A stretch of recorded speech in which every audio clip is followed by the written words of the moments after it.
Welcome back to Light Work Era, the space where death doesn't have to feel heavy and growth doesn't require struggle. This podcast is about real people, real evolution, and the kind of conversations that remind you that ease is possible, even while you're becoming more of who you are. Today's episode is special because we're talking about love, leadership, mental health, and partnership. Not as a highlight reel, but as lived experience. This is about what it looks like to grow individually while building together, to lead, and to create alignment in real life. So settle in, take a deep breath, and let this conversation meet you where you are, because this is Light Work Era. So today's conversation is one I've really been looking forward to. I'm joined by a couple whose lives reflect intention, partnership, and grounded purpose, both individually and together. He is a respected leader, educator, coach, and more elite champion, not just recognized for what he does on the field, but the way he shapes character, discipline, and community. And she is an amazing therapist, wife, and mama, and woman deeply rooted in emotional intelligence, core, and connection, bringing poise, grace, and insight into everything she touches. Together, they represent what it looks like to build a life that holds ambition, love, structure, softness, leadership, and humanity. I am so honored to welcome them into the Light Work Era. Please help me welcome Dianna and Raudric Curtis. Yes. Hey. A lovely intro. Yeah. Thank you. Couldn't have said it better. That part, right? Couldn't have said it better. I am so grateful, so honored, really, for having you both here. Thank you for joining me. We're going to just jump right in, you know? So how does this season of your life feel, and how it looks, like based on like what's happening right now? How does this season of your life feel and look to both of you right now? You want to go first? You go ahead. Yes. Sharing is caring. Yeah. If I had to name a couple things, I think change would probably be how I would describe this season in my life. I'm 42. I am getting my feet grounded in education in the classroom, going on my 5th year. I just switched schools and football programs. And even though there's that consistency and, what you do and the people that are around you, I think the changes are how you are processing, your life, your family, your career. How are you moving with those changes? Yet how are you like keeping, the sense of safety? Which is like a challenge. I think life is a challenge. So, you got to stay grounded, but you got to be open. Like it's a whirlwind. Oh yeah. It's a whirlwind. Yeah.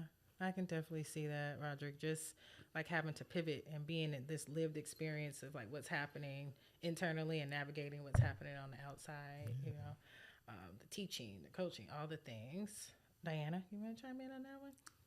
And this season is more of getting back to me. Getting back to you. Yes. Okay. What does that mean, Dianna? Just having a baby, 7 months, about to be postpartum, and going back to work and being able to not have separation anxiety, both the baby and me. Right. And also, too, just getting back into the field. So, mentally preparing myself to be able to teach and help and support. Right. Through therapy. So just doing, looking at things a little bit different, changing and looking at what the goals look like in the next 4 months. Now that I'm getting back to me, it's like I'm more of a goal regiment person. So it's like, what does this look like in the next few months? And after this, what do we do next? Baby's about to be 1, and I can't believe celebrating that. birthdays. What? Yeah, I know. And then also too with other kids getting into high school and going into New Orleans for a college tour and stuff. praying I go. Yeah, I mean, you got to hop on that ride. Those college tours are kind of fun. You know, they're intense, but they can be fun and enlightening for not just the, you know, your baby. Well, she's not a baby, but for, you know, the baby that's not a baby, you know, to explore and see what she's interested in. And you get to see her in a different light. Just traveling is also just amazing. So I guess it was just getting back to me. Getting back to you. Okay. We're going to, you know, this is going to be all full circle. Like, we're going to touch on other ways that you're getting back to you and what that looks like as individuals and collectively as a family, all those different things. And speaking of, so what have you learned about yourselves individually that actually has strengthened how you show up as partners? Ooh. It's a good question. Look off into the distance, like, right? Yeah.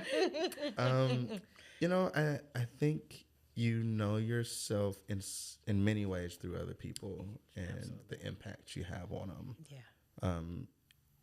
And on the other side of that coin is, you know, how are you learning more about yourself? Yeah. Because I think staying stagnant is how you find yourself. Catching yourselves in ruts and like plateaus and like not really like being your best self because you're not learning and refining yourself. So I tend to find myself in work a lot, and that work, you know, through my profession. Like, I want to grow as a coach. Yeah. I want to grow as a teacher. You know, I want to grow as a husband. And so many of those things are like, you think you know those things, but how much are you open to somebody sharing who you are is impacting them, and, you know, taking feedback, whether that be, you know, verbal, like conversations you're having with, you know, coaches, peers, supervisors, your wife, your kids, and how much you are like taking those conversations back, like, okay, I'm gonna try to do this different. Okay, I'm gonna try to show up there, you know, differently. And that becoming like a new, better you in the way you serve the world and, you know, the people and spaces around you. Yeah, absolutely. That's so powerful. That's so good. I'm just thinking about, you know, what that looks like on the day to day. Yeah, you know, even just being here today, like, this is a vulnerable space, right? This is a safe space, of course, but it's also like, how do we show? This is another way you're showing up for each other and being here as partners, and then still being able to navigate what that looks like, getting back to you. But Dianna, did you want to chime in on that? Yeah, I would say it's not easy. It's not easy, yeah. But I'm learning, in order to, I guess the statement is, if you want to receive grace, you have to give it. Wait. Wait a minute. Oh, you're on my street right now. Why are you doing this to me? Say that again. In order to what? In order to receive grace, you have to give it. You have to give it. Okay.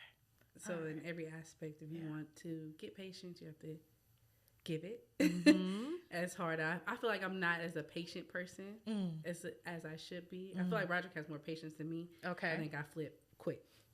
Is it the 0 to 100 flip quick? Is it just like the gradual, the simmer? We cook it with something. I don't think patience, discipline are things that you have. I think they're things that you practice. Oh, okay. So you can be patient until your trigger hits, and then you find yourself like, oh, and then you look back like, why did I react like that? Like, I did not mean to show that part of myself. And you realize, like, I have triggers. I have emotions that are easily, like, sparked because I have some healing to do, or I have some boundaries to set, or something's, out of my control that maybe I could have prepared, or just being able to adapt a little bit more. So I have this, saying that, like, patience is not something you have, it's something you practice. Discipline, it's not something you have, it's something you practice. And,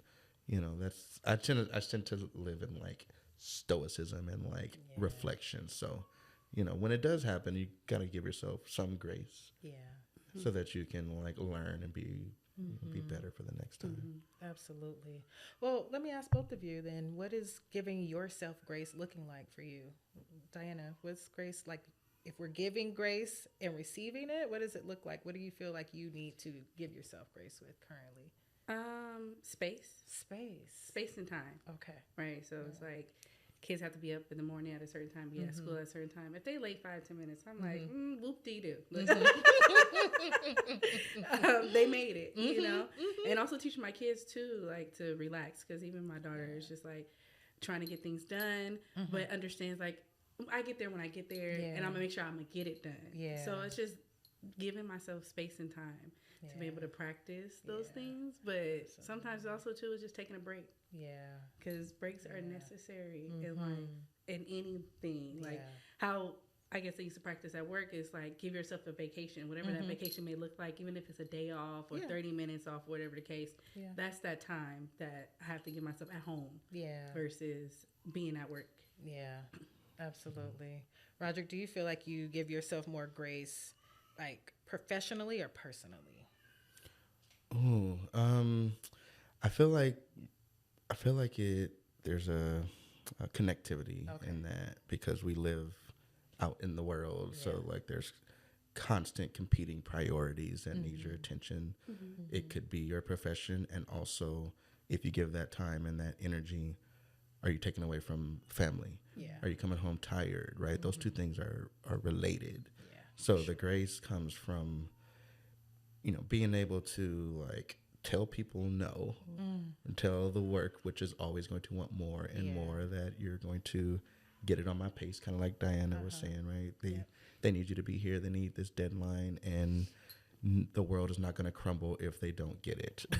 They will follow up with you tomorrow, or we can reschedule till next week. And finding the grace in myself to not bring that energy home, that stress home, so that I can be present and, hey, I'm going to get to you because I'm doing this podcast, or I'm taking my daughter or son to do something, or I'm spending date night, and I'm going to shut my phone off because everything else can wait, because I'm being present in the moment. Okay. And it's kind of hard to do that, because like, how often are you at a date or like in a conversation, and like I'm still waiting for this date. like we still practicing. Testing, like we're still waiting on the date. Okay, well we might be able to, arrange that. Everybody always needs you, right? So I guess you gotta. It's tough, like you said, it's tough, but you gotta fight for it. Oh my goodness, you do. And then just managing your expectations, right? Within what's happening within the relationship, what's happening at work, and being able, what you said earlier, just saying like no, and a full stop. No, like, thank you for thinking of me. I'm not available, or whatever it is. Yeah, it matters for sure. So then how are we making room? How can we make space, the two of you, for each other's growth without shrinking ourselves? Like what, is looking like the next step or the next level of doing that? And I know like space, time, patience, giving grace, but what does that next thing look like for both of you with not being able to shrink yourself while still saying, I got your back? I mean, I think knowing what the other, partners' dreams and changes are looking like, and if they can crystallize that enough to share how I can be supportive or how she can be supportive. And she was extremely gracious to me in my new career change, and picking up a football team through season. The competing priorities were not balanced. I have to acknowledge that my family and our relationship was, regrettably tested. Tested, right? Like you'll take another call from that parent. Why is your athletic director, need this right now? Right. Like, we're eating dinner. Hello. Yeah. And I had to create, some boundaries with my football. Like, you want to come in on Sunday? I'm not going to be in on Sunday. Y'all go work on Sunday. Y'all get the work done and share with me. I'm not available on Sunday, right? Can we value that time, or am I just so tired where even though I have the time, I don't have the energy, which aren't always aligned. Yeah. Sometimes you have the energy and not the time. Sometimes you have the time and not the energy. So I think communicating two ways, for sure. What that looks like, and being able to really honor what your partner needs from you and to be able to give. Well, easier said because he's the coach. Yeah. He's the coach and you're the coach's wife, it's just adapting and adjusting. It's like if he was at practice and I'm sitting in the car, I think like, why not go walk the track? Release some steam, and then hopefully by the time I walk twice, he'll be done.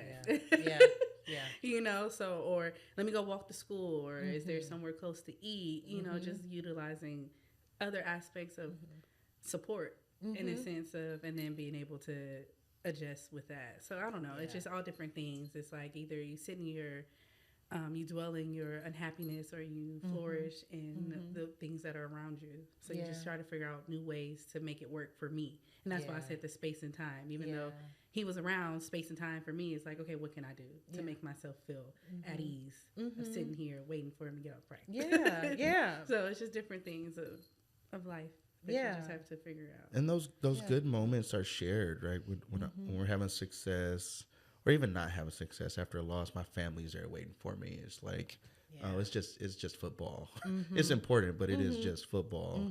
And my loved ones are right there. We have success, big championship victory, and my kids are and my wife are able to share that with me, and the pictures will last forever, and the memories will last forever through like the tough times, right? You have like these sparks of like, oh, this is a shared experience, and my loved ones are there with me on the ups and the downs. Oh yeah, those ups and downs. And I'm such a football girly. Oh, I love. I really am. I am. So whether it's the high school level, college level, professional level. And so, I've been to a couple of games, like sitting with you all, and well, you're not sitting because you coaching, but they're, watching, supporting, and there's just a lot that goes into that. One, I want to know if you saw this happening for your family. Like either one of you can answer this. Like just thinking, I know, Raudric, you have a history with like Mayfair, grew up like Bellflower, going there. If I'm not mistaken, you played like D3 ball and things like that. And so what does that, when you signed up for marriage, were you like, okay, let's go football and all those things? What does that look like for you two as this has grown? Well, I actually got on it. He invited me to one of his games when he was coaching for Bellflower. Oh. And it was like our first start of dating. And I was so nervous. So my best friend, which is small world, my best friend, he went to high school with her brother. And she graduated from Bellflower, so she had her all gear on and everything. I was like, can you come with me to this game? I'm nervous. I don't even know. I don't know what this is going to give, all the things. So I actually went to one of the games with her. She met me up there, and we sat and watched. Didn't know nothing about football. Besides, my brothers used to play. I don't think I was watching the game. I think I couldn't wait until it got over because it was cold. Not knowing, but from every... I guess milestone from Bellflower, being the head coach there, not having support, being able to feed the kids, cook for the kids. The parents were more support than the school was. And then Bosco Tech, oh my goodness, driving from, is it Rosemead? Yeah. From is LA? That what it is? Yeah, not Bosco Tech is different from Bosco. Oh, okay. The one in Bellflower, and then there's another one. Okay. And like, building that from the ground during COVID, it started from somewhere and it came, and I think it flourished. Yeah. I know it flourished. Yeah. But no, answer your question, no, I did not know what it took to actually be the support, because at the end of the day, if you lose, win, or have to deal with parents, because I mean, when he was at Bosco Tech, I almost had to fight a parent. I went to hold me back. everybody's a critic. Oh my God! It was basically chanting "F the head coach, F the head coach," and I'm in the stands with me and the kids. Yes, and one of the other parents on the team, I said, "Hold my baby," so I can turn around and tell these people, "I'm gonna need y'all to calm down." And then, luckily, I feel like because I was in the stands and support comes in all different shapes and sizes. Absolutely. They shut up. Yeah. I don't play that. They knew what it is. And every time I came around, they shut up. Yeah. I'm about that life. Let's not. Don't play with me. Please and thank you. Yeah. So, no, I didn't know, but it's a joy for my kids to see, know the field, know the locker rooms, and know the offices, and knows like what's going on in the game, and know when we win and when we score and when we don't, and what's going on. So it's a joy. It has its obstacles, but it's a joy to see that. The support is very much needed as well from like a position of leadership, because everybody's a critic, but I'm grounded at home. Whether I won or lost, my kids are coming to hug me after the game. They're running up to me, and it's like, that relief. My wife has protected me in the stands. Like, like we got to counteract this narrative that, the coach ain't catching, the coach ain't tackling. Right. Like, what? These are your kids. Yeah. Did they show up to practice? Right. Hello? But it's I'm going through that professional growth in the eyes of everybody, from being a brand new coach and not knowing what I'm doing year 1, year 2, winning year 3. And then going right back to having a new team and not winning in year 4, right? Just the ups and downs of it, and the family being like the one thing that allows me to give myself. Because without that, I wouldn't really be sure about what's important, in which football is the least important thing that I'm doing out there. Family is what I'm building with this group. The players come to the football team for a family dynamic, right? That support through growth, that positive, relationship, right? We're going to have good grades because we play football. We're going to stay out of trouble because we play football. We're going to have a college-going culture because we play football. I don't know if we're going to win a game. Yeah. We haven't even talked about winning yet, but these things are happening in a forward-leaning way through the vehicle of football. And Coach Curtis is guiding us. How does he have the energy to do that? Because he has a fantastic support system. And a lot of threading again. A lot of threading. And she will whoop you. Oh my goodness! I mean, that is just so real. And Raudric, I'm just so glad that you're just, because this will be worldwide, millions and millions of people will hear this eventually. But thinking about hearing you say, like, it's because of my family. Like, football is what I do. It's not necessarily who I am. And I know that you do have a history as a player in doing those things. But for you to be able to say, like, no, this is what it looks like for me to have, like, this meaning, this everyday, like, support. If it wasn't for this group, your wife and your children, how that might look differently. Oh yeah, well I had to ask her. Yeah, hey, I love that. I'm going to be leaving my job, which is right next to our, very close to our home. It makes the travel easier. Right. I'm going to be leaving my career and going from 4 years of like surety in my profession to being brand new and unsurety in my profession for a chance to be, the best football coach that I am. And the first thing was no. Okay, so that, let's talk about it. It's going to be a change. Yeah, it is going to be a change. With a baby on the way. Right. Like, wait, hold on. Like, say that again. Like what do you mean? Yeah. So how did you guys decide, like, this is the best fit for our family? What made you say, let's go for it? I don't even think it was the best fit for the family. Okay. I don't think we ever decided. I think he made the decision. And then I guess the decision started way back before he even asked. It was just going for the interview. Yeah. Right? Yeah. So it's just like, he was like, I'm going to this interview. And I'm like, you're putting yourself in a tough place, because if you get the job, you can't say no. Right? Wilson, you about to start. It's the Bears, you know. I'll touch back on that one because this Long Beach Poly gang. So, but who beat Poly? you did. But I think all that goes back to the original question, which is like, how do I share the dream with her? Because it was my dream. Yeah. Right, the football and becoming, having the opportunity to take a job like Wilson. Big stage, you're playing against Poly. It's at least a statewide platform, if not, a nationwide platform where people are like, oh, you guys beat Poly for the first time in 34 years. I was so sad. I don't have I'm so sorry. I don't have that opportunity, right? I played, and my entire dream was to be able to show. I've been coaching longer than I've been playing. Okay. So my coaching dream kind of took force. I was like, I want to be the best coach. For sure. I want to show that I do this better than everybody else. And, I think it was a little bit of a vanity project, honestly. I love that. It was. Can I do this? If I had the opportunity, could I beat Poly? Or will this always be a thought in my mind that, they're the best? Or am I the best? Yeah. A lot of people don't it doesn't feel right for them to say that I am the best at this. I can be the best at this.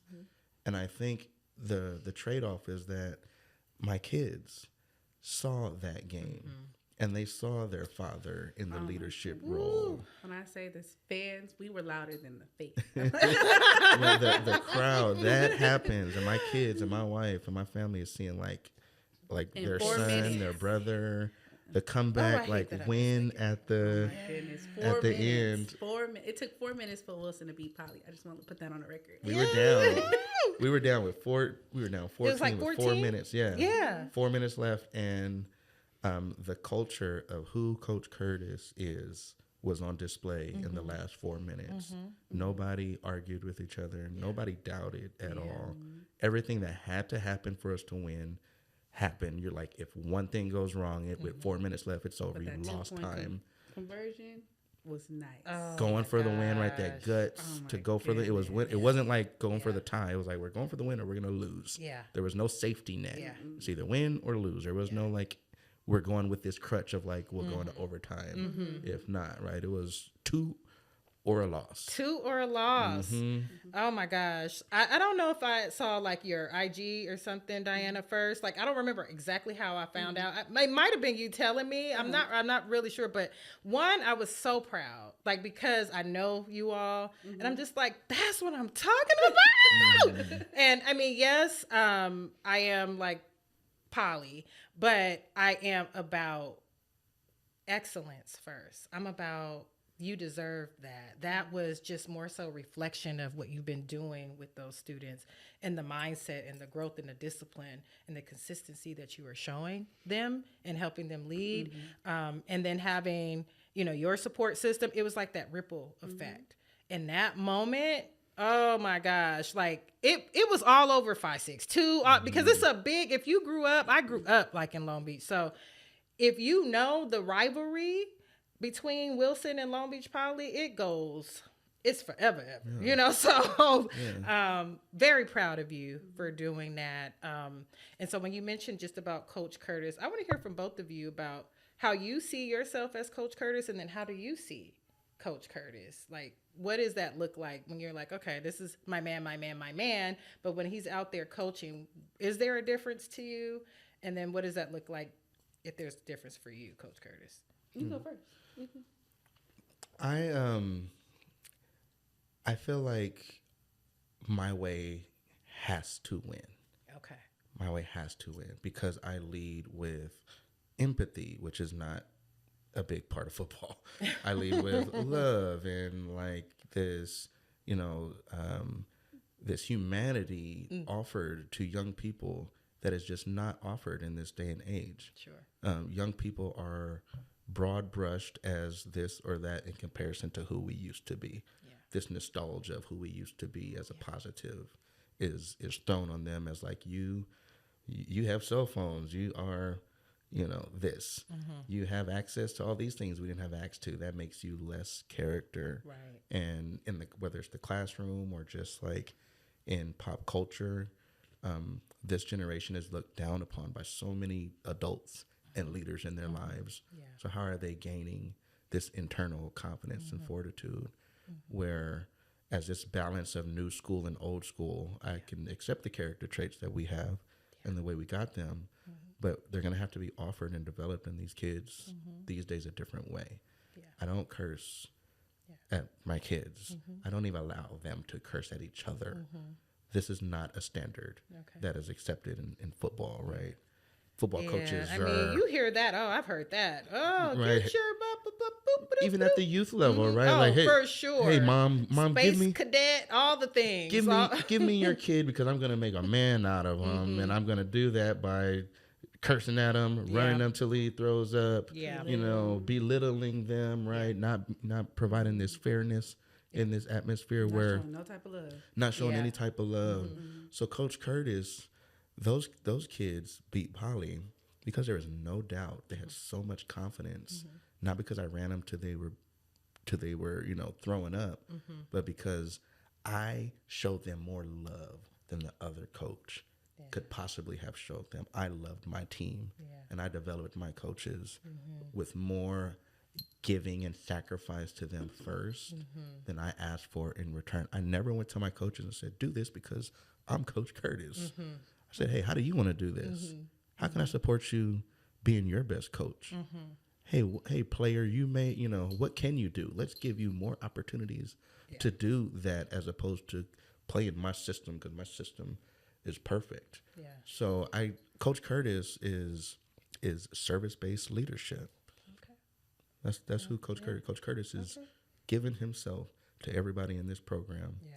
And you think he's doing everything, but he's really, giving everybody else a chance to do, what they do at a high level. Yeah. I love that. And that just resonates so deeply because it's basically shining that light on everybody be able to meet the goal, be able to step up and step into what's already on their life or what's already on the program. The age of Wilson, all the things, right? Like, so now there is just this momentum that's being carried, which is also why, Dianna, I want to hear from you. Just like, does that, when you're just looking and participating and supporting, how does that, is Coach Curtis different from just Raudric Bay? Of course. Yeah. But I feel like, because I've seen Raudric from the beginning, well, not all the way at the beginning, but from the beginning to the end, I think it's different seasons of Raudric. Yeah. The first Coach Curtis I knew didn't have boundaries, right? Would go be at practice until about 8:00 at night and then hang out to go talk about football again after that. I'm like, whoa, how much football is there to talk about? Y'all give me more. Yeah. And then the other Coach Curtis had to sacrifice because the support wasn't there, right? So it was more of, instead of him coming home, we'll go to him. Yeah. Right? Have the kids up there playing while he's practicing, while he's talking to the coach, building a team and building a coaching team. And then the next one was almost just about the same, had a little bit more support, but he was more being able to set a little bit more boundaries. How can I make this work for me and my life that I'm living in now? Yeah. Right? So it just, he's built so many things and learned from mistakes, trials and errors, but also to just developing himself. It's like branding in a sense, right? My gosh. Like branding yourself into this person, but then also too, when you see that person, do you like what you see? Yeah. So I see him creating, building other people up. Yeah. Creating. It's always going to be a Coach Curtis and somebody else. Yeah. So I love that he's teaching other people the good things about football. It's not about getting hit, getting concussions, or even about winning. It's about building that family and that support. So they're going to take that with them in NFL or to college, and it's going to be someone saying, I learned this because of Coach Curtis. Not because I wanted to, but Coach Curtis taught me this. So I think those are the things that I see, because I'm going to see a little bit of him in every aspect. One day, I don't remember what game it was, but he also told his team about his father, and that because of your dad, this is why this is happening and how you were taught. But what he didn't also, for me, say is, because of him as well, this is the reason why they're going to be who they are, is growing and developing their skills and everything. Even if they don't do football, it still can be whatever they do that's going to, I can share that with you. I was going to ask. My father was one of my first coaches when I started playing at 7 years old. Okay. And what he told my mom is like, I'm going to coach because I don't trust other coaches to bring the empathy that I bring. I learned it from him. Okay. Right. He wouldn't allow other coaches to yell and berate, not just me, but other players. Yeah. He would step in. He was very soft spoken, but he was extremely strong in his defense of what's right. So if a player messed up and a coach was about to, go in and be the very worst of what you see as a football coach, he would step in on our team and hey, he made a mistake. He's going to try it again. He's going to get better. Where we were going into that Lakewood game, the championship, and I brought that piece of myself into my pregame speech. And I told them, my way has to win. I cannot just be the soft coach that defers to everybody's needs, and we go out and get our butts kicked by the coach that's yelling at his players to be more disciplined. I told them, I believe buy-in is superior to discipline. You buy into the people sacrificing next to you. You buy into my message. I got it partly from my father at the youth age, that we're going to go in there and we love this thing that we're doing. We're finding passion in this thing that we're doing, which means I'm going to have I'm just going to dive into my piece of it. It's not me. Like, there's no stars on this team. We're all stars, right? If somebody makes a mistake, I'm going to show my leadership by lifting them, not, what are you doing? Nobody can yell. Like, if somebody drops a pass on my team, there's no yelling at the players. Almost like it's almost like nobody, if you don't know, it's almost like nobody cared. Really? Good job. Yeah, it's like good. It's not so like, participation awards are like we're saying good job, right? Everybody gets everybody get a right. trophy. Everybody like, yeah, good job, you dropped the pass. It's not like that. It doesn't cross that boundary. But like, if somebody makes a mistake, nobody says anything that's appeared to him.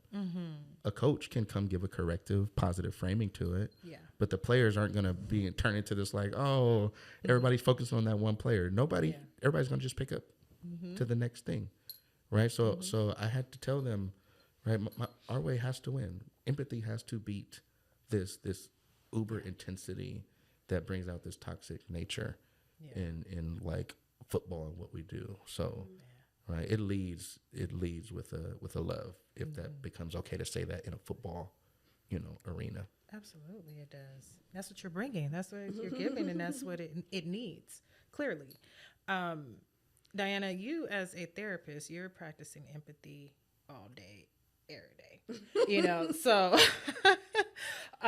before we even, because I want to touch a little more, like just on like the Moore League Championship, what that looks like for Wilson going forward. But really thinking about, Dianna, what you said about, how, there is a difference between Coach Curtis and then the evolution of that. Talk to us a little bit about your journey to becoming MSW, becoming a therapist, and like what not ended, like where you are now compared, like, did you see yourself being a therapist? Oh, no. When I first went in to get my master's program, I think I told Roger, I would never be a therapist. I'm going every route but therapy, but I'm getting my master's. I thought the all-in was DCFS. I thought the only place that their social workers fit was DCFS. I didn't know how broad it was until you start getting your foot in the game. So no, I did not think I was going to be a therapist. I didn't think I would be a good therapist, right? And how can you say that? How could I have said that not knowing what therapy is? I was one of those that think like, oh, therapists sit on the couch and just write in a notepad and people just talk and go to sleep on the couch. Like literally, that's kind of like the messaging that can show up for a lot of people. And it's not that. It's deeper than that. And every therapist is different and every client is different, right? So after learning that I had to do therapy in order to get the big bucks, right? In order to be licensed and be somebody that had to go to school for so long, make it work. Then that's when I knew, like, okay, let me just pull put my pants up a little bit, button my shirts, and go ahead and try it out. And once I tried it, I loved it. You know, rapport is easy to build with me. I love building rapport. There's some, you know, things I need to develop a little bit better, but listening is, I think, the key to therapy. Listening and pulling out those key points, like main ideas within the topics that we have to learn. But didn't know, now I know. And I love it. It has developed me personally as well as professionally. And I'm okay with saying sorry. Yeah. You know, if something I feel like I did something wrong, I'm okay with making mistakes and owning up to those mistakes. I feel like back then I always was trying to find excuses like, no, this is how I felt about it. But sometimes it's not about what you feel about it. It's also how the other person, like I said, you want grace, you got to give it. How did the other person see it? I also had a friend that was upset with me, and I apologized to her, and she was like, I can't even talk to you because you're just too sorry right now. Like, you're too apologetic. You're giving me too much grace. Right? Yeah. But it's just like, I messed up. It's okay. And it's not okay in the moment, but I messed up and I'm okay with saying sorry. So let's just, you know, start there. But I love it. And I pray that I continue it. I pray that I know I'm going to be very successful in it, but I just pray that God follows with me while I do it. So that way it's not me working, it's me trying to, like Roger said, build a team and to help someone one day to say, oh, my therapist taught me this, so this is why I'm going to do it this way and learn it the way that they want to do it. Yeah, absolutely. That's so, like, that's a big gem that you just dropped. Knowing, like, sometimes we don't always know, like, where that path is going, but when you're taking that forward movement and taking those steps, and then you're like, oh, this is what 2 years ago when I was doing this and I had that conversation with such and such and they told me about this master's program, or they told me about this job, or they told me about whatever. Then when you're present in the moment, the fast forward, then you're like, oh, it all comes together. And even just seeing where you are headed, it's like you don't always know, like, everybody's impact that they're going to have on your life until you're already, like, reflecting on it. So just knowing, like, just the people you've met so far, just the people that you will continue to, like, serve and to work with. And I really just want to just uplift you for a moment, Dianna, because you are not just a therapist, you know, like, that's a hat that we wear, but you're a curator of, like, conversation and safe space. So, and I know that on a personal and a professional level, you're doing that on a daily. So, like, just keep up that good work with that, you know. It's mentors like you that build me. Well, you know, I mean, but even that aside, like, I'm one person, right? And then just beyond that, it's just, I see you, right? Like, I see Raudric, and I don't have that, like, woohoo, I don't see you, you know, but just knowing, like, this partnership and this duo, it's a dynamic duo, and there are going to be ebbs and flows. But what looks like the ebbs and flows is also the building of a legacy, right? And so I want to just talk a little bit about, like, the legacy that you guys feel like you're building as partners, just as a marriage, and then maybe just as your family or community. What does that look like for you guys? Well, the part of the conversation back to my father was, my father is no longer, with us. Yeah. My father didn't meet my kids. Okay. I lost him during when he should have been dating me. Right? You better say it, like, with the long way around something. I don't know. So our son has his grandpa's name, His whole name. His whole name? Oh, no. Well, somewhat. Just, okay, It's got you. David Lee Curtis, and my son is David Leon Curtis. Oh, so. I love it. His legacy of, like, how I act is I would say not how I act, my character. Yeah. Right. My character was built as, a modeling from my father. And the nostalgia as if, my father was a flawed man, just like we all are. For sure. So the things that I tend to think is like, capturing him were the best of him, right? He's extremely patient. Sometimes too patient, like the patience of Job, right? Yeah. So how do you set boundaries? Because that creates a strength that allows us both to grow. When I that conversation that I talked to my team about was like, you guys are benefiting from me through him. Yeah. We're about to go win this championship. You guys are thinking it's Coach Curtis. Yeah. It's only partly Coach Curtis. It was crystallized through my father and my mother and my brothers and growing up in Bellflower and, you know, the different friends and mentors that I have. So, you know, the legacy, I want to do that for somebody else. Like Diana was saying, like these players, I've coached thousands. I've been doing this 20 years. Thousands of kids. Whoa. Yes. Thousands of kids have come up through, you know, I remember Coach Curtis. I remember he showed me patience. I remember he believed in me when nobody else did. I remember he gave me a shot, even though like nobody else would give me a shot. And I ended up doing this. And now I'm working. Or so many players. We can't go anywhere without somebody saying, it literally happened in Target yesterday. Really? Coach Curtis, Raudric, you know what I mean? Like wherever I go, somebody comes up to me and my kids see this, they'll shake my hand, they'll thank me, and my son was like, "Who is that?" I'm like, "It's one of my players." And another one. Yeah, one of my players that I don't remember the name, but I remember the impact that we had, you know, doing this football thing together, right? So the legacy, like you want to live a positive one, so people remember you. Yeah, that legacy building is continuous.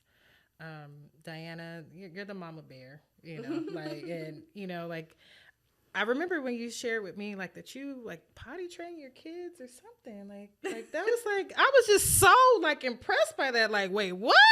My son was probably like 2.5. What are some of the things that you as a mom, when you're thinking about the legacy, when you're supporting your husband, but also supporting you, like your own heart posture, what is like the legacy you're hopeful for your family unit? I would say is like Raudric said, is rooted from my parents as well. Things that they've taught me. My grandparents, my parents always tell me, "You're going to be better than me." Growing up, and then I think my mom can't sit down person. Okay, but she loves on me in different ways, but she teaches me how to keep going. So I'm hoping that the legacy that I built for my kids is to be better than me, of course, in every way. Trust me, and just love. You know, live your life to the fullest. Don't ever think you can't do anything. Touch everything. You know, to try to learn. Like I told Raudric in the past, like, I know there's times where I always like to travel. And I can't travel without my family. I don't know how. I don't know why. I just have to make a big trip out of it. And I think it has to do with a lot with how I was raised and the people I've come across. Is being able to teach my kids traveling and learning through travel actually is the better experience than reading it from a book. So, you know, I'm learning to develop my family and legacy still. But I would love for them to just continue to love, you know, shine their bright light wherever room they step in and never dim it for anybody. And just continue to be them, you know, in a godly manner. Yes, please. Right? And always keep your innocence, too. Because I think a lot of kids lose their innocence really, really quick. You got to fight for that. You got to fight to allow these kids to retain some innocence and lose it naturally and safe. In safe, you know, way. I know you getting out of comfort zone is always scary. But protecting that. The innocence, and I'm here to protect it too. Because somebody try to come and try to teach my kids something else. You know, and as they say, I'd rather teach them in the home than someone teach them outskirts. You know, so those are some things that out of many that you know. Talk a lot about my father, but my mother was very good at protecting innocence. At our house, everybody from the neighborhood would come to our house because my mom was making pancakes for like all my football team or like all my brother's basketball team. Like, you want more? Like, you whip up some more, right? Everybody would come to my house in the morning because they knew they would get breakfast. But when you came, you couldn't play fight. You couldn't talk about each other. Like, you couldn't just rag on the player, even though that was very much okay. outside and other people's houses. When you come to the Curtis house, you're going to respect each other in here. You're going to keep your hands to yourself, right? You're not going to curse. You're not going to listen to certain type of music in here when everybody's 10, 11 years old. You know what I mean? Like, and now these days, like, if I still try to protect that, people are like, who are you still, like Don Quixote, right? You still, your chivalry is dead, right? Like, no, it's not. Like, I'm teaching my son to hold the door open. Yeah. And to let his sisters, go first. Not because, because it still means something to have like some dignity held, in a certain, what's appropriate, what's not appropriate, right? These things are okay to protect. Yeah, absolutely. I'm just so glad that you guys are like painting the picture. It's so vivid. It's so beautifully. It's being colored and sprinkled with this like journey of what it looks like for who we're talking to today, who I'm sharing this time with, and what we protect. I would be remiss if I didn't even, talk about like how it is to, like, to protect our own energy and thinking about what that looks like for us emotionally. As parents, how are you navigating, like, protecting like your energy, whether it is like with our mental health or it is with taking that space and time? How do you individually or collectively navigate? How are you guys currently navigating like protecting your peace, your mental health, and things like that? Two things I do is either walk away without saying anything sometimes because I don't want them to know or feel that I'm angry at them and it's more of a decision, or I express why I'm frustrated. Okay. Right. One time, name the thing. My daughter was doing something she wasn't supposed to do, and I told her, I said, I'm not mad at you. I'm mad at the decision you made, and I'm frustrated because we've talked about this, and she nodded too. She was like, I understand that you're frustrated, and then still, of course, whimpered. Yeah. But I think I tried to step away. I think my friends told me I don't yell. I still feel like I yell. I raise my tone when I'm more upset and frustrated, and I don't mean it out of any type of hurt, trying to hurt them, but I just raise my tone to tell them, like, no, this is not okay. But to protect myself and my peace, and also too, I don't want them to think that that's all I do. I try to stand back and then wait. I might give it a few days. I might give an hour. Sometimes silence is the best key. Yeah, that's very powerful. Before I approach it, or I'll go and I'll reach out to the people that I know that I trust to talk about, hey, this is happening. Have you experienced this? How did you approach this? What should I do? How should I do it? And then I find my way. Yeah, I love that. You got to find your way. It might be in another state or another, like a little trip, a little family trip, finding your way in the seas. I guess it might New Orleans, wherever that might be, right? And I love her for that. 'Cause I think a lot of men are very much okay with like a base level of like, we'll be okay not going nowhere, right? If our wife don't kind of pull us, or our partners don't pull us to like do more. Yeah, you go check out the baby. Does she have a favorite song that you sing? She like her song. Her middle name is La Vie en Rose. And the Louis Armstrong, La Vie en, have you ever heard that song? From Up. I don't even think the movie Up. Oh yeah, it's famous. That's where her name came from. So she likes that old blues. Like that like genre of music. Oh, I love that. So I sing her Frank Sinatra, and like she loves those songs. Oh, that's so special. We might have to keep this part in. Like, oh, look at that. It's this one. Oh. It was a French love song. And she just goes right to sleep. Oh yeah. Oh my goodness. Oh yeah. Definitely love. Yeah. I love that. Aw. You two as parents, just watching you two love on your children, is such a beautiful thing. So, what feels like light work in your relationship now that used to feel differently, as like heavier? Light work? Like what feels just more at ease or just more like relaxed or maybe even understanding for what the relationship is now? I think for me, it's like coming back after hearing and seeing, her and, how my behavior or words might impact her and her authentic reactions and my ability to like go from defensiveness or excuse making to like come back to her and say, I'm sorry. I thought I was right. I thought I reacted, in a way that was, natural.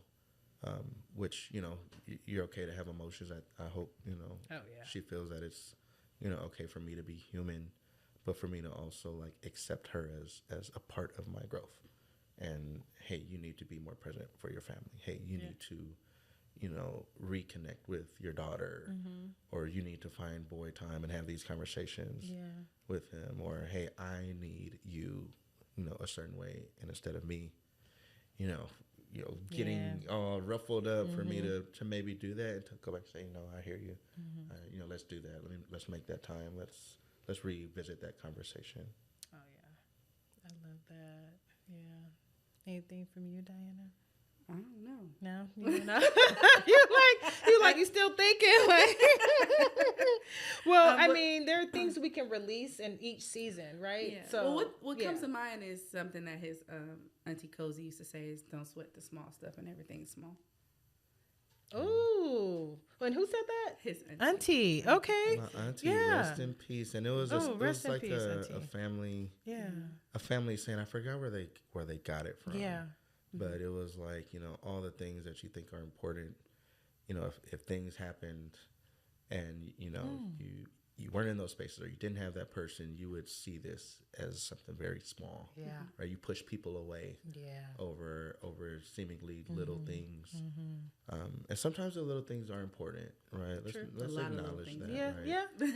Yeah. Your work for somebody is how willing you are to do the little things and to show the care. But right, most of the things, even so, a lot of the trivial day-to-day things that we will argue about or create impasses about, are not the big picture. The big picture is keeping the family, keeping the relationship. Well, the small stuff for me is life is too short. So if it's not worth your energy or your time, don't sweat the small stuff. To me, how I perceive it in my life, because certain things you gotta have a stance for. Because if you don't have anything, you fall for what is it? You fall for everything. Yeah, if you don't stand for something, you fall for anything. Yeah. So a certain stance that I gotta stand for, but then there's other things like things is something that I need to hold on to and stress all over about. So those are some things that I do feel that are light work. Okay, I love that.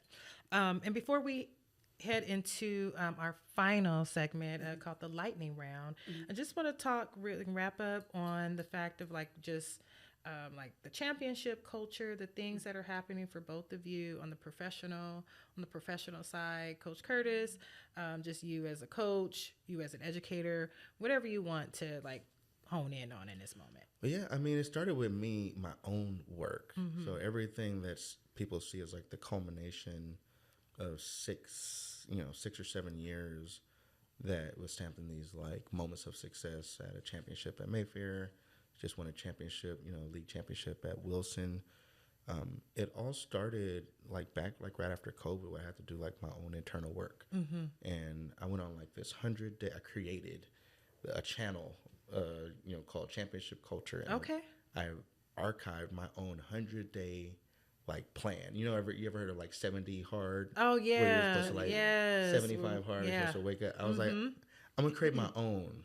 I'm gonna do a 100-day health, wealth, and happiness, program. And I created it and I lived it and I archived it, and it was about waking up, getting active in different ways, being reflective and like journaling, skill building, right? So it's like every day was focused on this thing that was supposed to make you better. Starting with myself, before I was teaching, I was just, letting people see my own journey. And then I got to about day like between 80 and 90, And I realized the work was no longer about showing; it was just like living, and it became what everybody knows now is like championship culture. Wonderful. And I brought those things to my profession and to my family, and like these little like refinements of philosophies are what you hear now, and what my wife experiences and my children experience in me, and what has led to like these real significant milestones in my profession. All started with me like trying to be a better me, and sharing that better me with people in spaces that they can help them professionally. So championship culture and game theory and all these things that like I'm really like trying to like champion, where because I found some growth spaces in myself and tried to work on those first. I love that.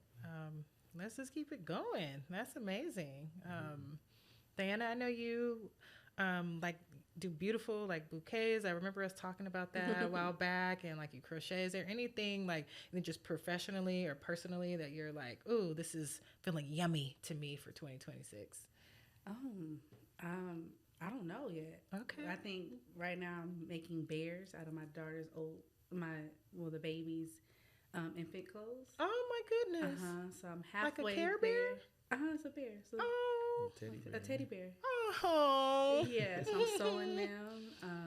I'm on call. My best friend, her daughter needed something hemmed up. I just go over there and hemmed it for her. So it's just like I'm so what? She's so talented. She is. Like, wait a minute. Yes, I did that. So I don't know when it comes to I'm really good at my hands. Anything with my hands I can do. Wow. I'm actually doing centerpieces for my daycare's nonprofit gala, Howard for Hope, and it's in January. So I can't wait. So it's coming together. We're grabbing some things and we're making them. So the centerpieces, those are coming in January. Oh my goodness! So I'm doing those for her, and I don't know. Anything. I think somebody asked me like, "Hey, can you do this for me?" Yeah. If I say yeah and I have the space, I'm gonna get it done. Yeah. So that's the next step outside of becoming licensed. Clock it. Before next year, this time I will be licensed. Absolutely. In Jesus' name. Amen. Amen. So that's something else that's coming. Also, too, like we talked, having nonprofits. Having my own space to do therapy, my own practice, like the different things. But the first front is the January doing the centerpieces, going back to work, then going into becoming licensed, and not having a supervisor. Well, was it licensed? Well, a clinical supervisor over me in a sense, right? Yeah, just the shift and the pivot of that independence. So that's going to be something. It's like, oh my goodness, I'll be calling you a lot. Of course, I got you. But those are the many things. Yeah, I haven't wrote it all down yet. So once I write it down, I'll be able to share out. So you can see me. Yeah. And maybe if, sitting here, like we discussed previously, me and Roger can do our own podcast, and he just let me clock it. Yes, go. It's so fun. Like I said, I turned a self, help practice into, a whole, podcast. And started sharing my message. And, I just finished a season, so I'm kind of getting back into my own, podcast season. And I'd love to make it a family thing, and just continue to push our message forward. Your family is so blessed. Your children are so blessed to have both of you. They are. I'm rooting for you. Yes, they are. They are. I'm rooting for you guys, and I know you'll be successful in all that you do.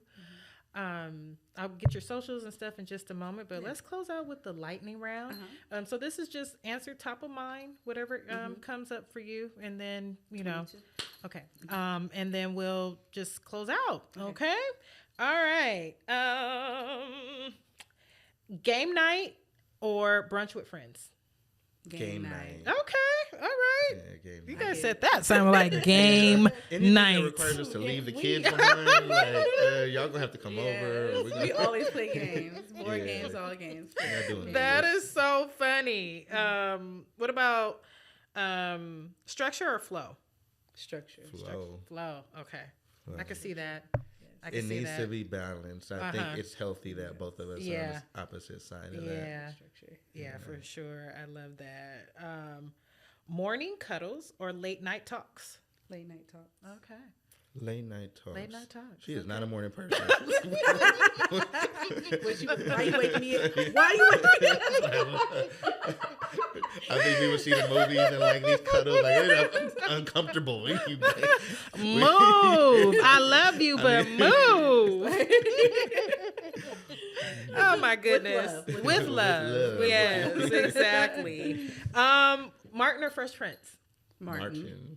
Okay. You see the little dog? Martin. Martin. I take Martin every day. Dustin. Yes, remember we back watching all the season. Oh yeah. I used to buy it. I bought all of it on disc. This is when we still had like the CDs. I am not telling my age because I am only 25, just so you know. But yeah, I'm definitely Team Martin on that too. Vacay in Bali or turn up in Vegas? Vacay in Bali. Okay. I would like to go to Bali. Okay. We've done Vegas. Vegas before, is like up the street. Literally. That's like literally. Up the street and around the corner. Soul Food Sundays or Taco Tuesday? Taco Tuesday. Soul food is expensive. Oxtail me, please. When I was pregnant, that's all I ate was tacos. Really? All I ate. Everybody's tired of tacos. Okay. So this ain't Big Mama house no more. We used to have, when I was little, we used to have those, like, everybody going to grandma's house. I would love if everybody went to grandma's house. Those times really, like, they're different. Everybody's too busy. Yeah. But 2026, we're going to make it happen. Okay. Taco Tuesdays on Tuesdays. So, well, speaking of then, what kind of music? 90s R&B or hip-hop classics? Oh, what's hip-hop classics? Give me a song. So the generations now. Humpty Hump. I mean, I don't know. Well, actually, I forget. I forget. It's like younger. Like, it's a classic. We're going to throw on some. Well, RJs for you, 90s might be the. Okay, well. Yeah, I like the old school. Yeah. Okay, so then old school. Okay. Okay, what about you, Raudric? I feel like you more like 2000 R&B. Don't do that. Don't do me. Pretty Ricky was in. Whereas me, probably like late 90s, early 2000s. I like all music. Okay. Besides, I like all music. Okay. We both do. Yeah. But I do put on my Nivea laundry mat. Okay. You gotta, And I be exposing them to like different music because I grew up listening to all type of music. Yeah, so same. We're gonna go through even like David knows K-Earth 101 type stuff. Oh and, yeah, like, 93.5. Yeah, for sure. Like Art all the things. Yeah. Yep. 94.7. All the places. Let's see. Who gives better hugs? She does. No, I do not. Okay. He lying, just trying to get a hug. You trying to say she does. Let's see. Any other one? Let's see. Last one. Let's do football or basketball? Football. Okay. Football. Period. All day, every day. All day. Do either of you have a professional team you We love? are a Bears family. Oh, are we? Are y'all? Okay. No, but my son now is a Chargers fan, and I'm like, what? Like, who are you? Yeah, and then he was like, no, and I'm like, okay, well, that's what you do. You defend your team. That's your team now. So stand on it. Yeah, I had to stand on Bears. Okay. And Bears are doing good this season. Yeah, so I hear. Just had a good game the other day. I didn't watch it, but I heard that they're doing good this season. Go Bears. team, go. Yeah, and it's so funny because my team is the Bruins, the Bears. Oh, that's so true. Yeah. Alignment. So it's meant to be. It sure was. Yep. And I know you called one of the babies like Raya Bear, like all the things like that. Yeah. Baby bear. So then let's close out here. Okay. It's been such a pleasure. Tell everybody where they can follow you, where they can keep updated on what's happening with you next. Yeah. Go ahead. You can go first. So you can see a lot of what we do and my coaching and our growth on my IG, which is Coach Curtis. Okay. YouTube is Championship Culture. Okay. Well, you can see some of our old, podcasts. How we getting back out there, sharing our message of growth, and really how you take learning from sports into life is kind of what the precipice of that was. Is like, okay, we get done with sports eventually at some time. How do you take that leadership into your family dynamics, into your relationships? And I'm really looking forward to getting back out there behind the mic on that. Yes. You can follow me on Instagram, which is DYIIIFRTE, I believe. Hopefully, and I'm speaking into existence, you'll see behind the scenes as a coach's wife, in high school league. So you can see all the struggles and all of the sacrifices and also some of the joys of being a coach's wife. I think I'm going to go ahead and just start filming it. I filmed a lot. Last season. Let's go. So why not film Dianna. some more, right? So you can start there, and then Snapchat, I'll go over to that. So we'll see. Okay. Yeah. All right. Or Love TikTok. it. TikTok? Okay. Snapchat not in. Okay. I mean, it still exists. It got the cute filters and all the things. I love the filters. Picture girlies in the house. Yeah. But so that's where you can find me. Okay. I love it. Well, thank you both again for showing up. And this conversation is just such a reminder that love isn't just something that we feel. It's something that we practice, choose, and protect. I just want to thank you both for your honesty, your presence, and for letting us witness the way you show up for yourselves and for each other.